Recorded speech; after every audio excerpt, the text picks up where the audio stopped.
Friends, welcome back to exam guide once again. इस video में हम बात करेंगे कि अगर आप कोरियर से एक्सपोर्ट का शिपमेंट करते हैं तो किन बातों का ध्यान रखना चाहिए, क्योंकि जो छोटे एक्सपोर्टर हैं कोरियर से एक्सपोर्ट कर देते हैं लेकिन उनको कुछ जानकारी नहीं होती या इनको टर्म्स का पता नहीं होता, जिससे बाद में वो प्रॉब्लम में फंस जाते हैं। अभी हाल में हमारे 1-2 केस ऐसे आए जिससे उनको कई डॉलर की यहाँ पे नुकसान हो गया शिपमेंट में। तो इस वीडियो में हम डिटेल में बात करेंगे। तो अगर आप फर्स्ट टाइम हमारे चैनल में आए हैं तो अभी सब्सक्राइब कर लें एंड लेट्स स्टार्ट। दोस्तों, जो छोटे एक्सपोर्टर हैं या गिफ्टिंग का काम करते हैं या कई छोटे पार्सल भेजते हैं इंटरनेशनली, तो कई बार उनको ऑर्डर आता है, वो सीधे जाके कोरियर कर देते हैं लेकिन उनको बेसिक चीज पता नहीं होती और बाद में प्रॉब्लम हो जाती है।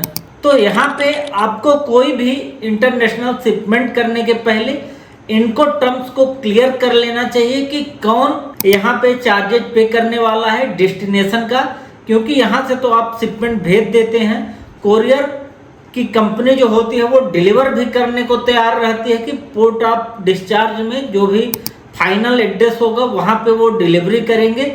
लेकिन यहाँ पे आप एक चीज मिस कर जाते हैं, ड्यूटी की। डेस्टिनेशन पे वहाँ ड्यूटी भी आपको लगने वाली है, क्योंकि आप इंटरनेशनल शिपमेंट कर रहे हैं। वो कंट्री टू कंट्री वेरी करता है। कुछ जगह आप एज अ सैंपल भेज देते हैं लेकिन हर जगह वो पॉसिबल नहीं होता, उसमें भी कई क्राइटेरिया हैं।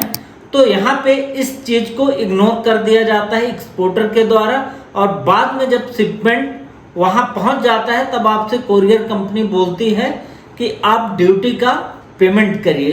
अब आपके पास ये फैसिलिटी नहीं होती कि आप इंटरनेशनल पेमेंट यहाँ से कर पाओ, और जो कंसाइनी है वो पेमेंट करने को तैयार नहीं होता, क्योंकि वो आपकी रिस्पॉन्सिबिलिटी थी।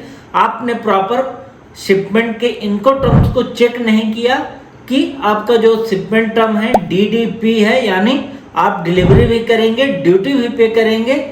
तो इस जानकारी के अभाव में आप ये गलती कर देते हैं और बाद में फिर आपका शिपमेंट स्टैक हो जाता है। शिपमेंट फंसने के बाद वहाँ पे आपको स्टोरेज चार्जेस भी पे करना होता है।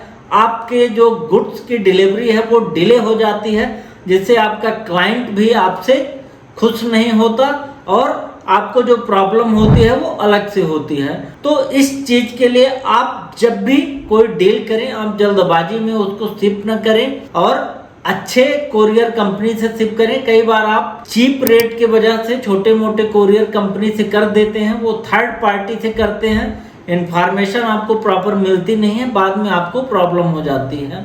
तो शिपमेंट के पहले आप ये जरूर चेक कर लें कि आपका शिपमेंट टर्म क्या है।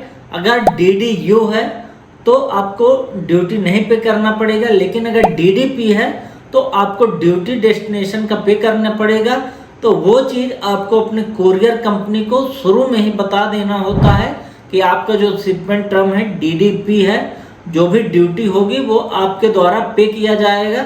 अगर ऐसा आप नहीं करते हैं तो बाद में चेंज करना मुश्किल होता है, कोरियर कंपनी भी पे नहीं करेगी और आपका शिपमेंट फंस जाएगा। अभी हमारे एक क्लाइंट ने शिपमेंट किया थाईलैंड के लिए, उनको इस बात का पता नहीं था तो उन्होंने शिपमेंट भेज दिया। बाद में जो कोरियर कंपनी थी उसने कहा कि आप ड्यूटी का पेमेंट करिए, क्योंकि वहाँ पे कंसाइनी ने मना कर दिया ड्यूटी का पेमेंट करने के लिए। अब यहाँ पे उन्होंने रिक्वेस्ट किया कि आप इंडिया पे पेमेंट ले लीजिए, लेकिन जो कोरियर कंपनी थी वो मानी नहीं। तो बाद में उनको एजेंट हायर करना पड़ा, उसके थ्रू पेमेंट कराना पड़ा। एजेंट ने हैंडलिंग फीस ले लिया और उनका करीब $100 से ऊपर का लॉस हो गया उस शिपमेंट में। तो इस प्रकार से अगर आप पूरी जानकारी रखेंगे तो इससे आप बच सकते हैं। एंड होप वीडियो आपको इन्फॉर्मेटिव लगी होगी। मिलते हैं नेक्स्ट वीडियो के साथ, तब तक के लिए गुड बाय।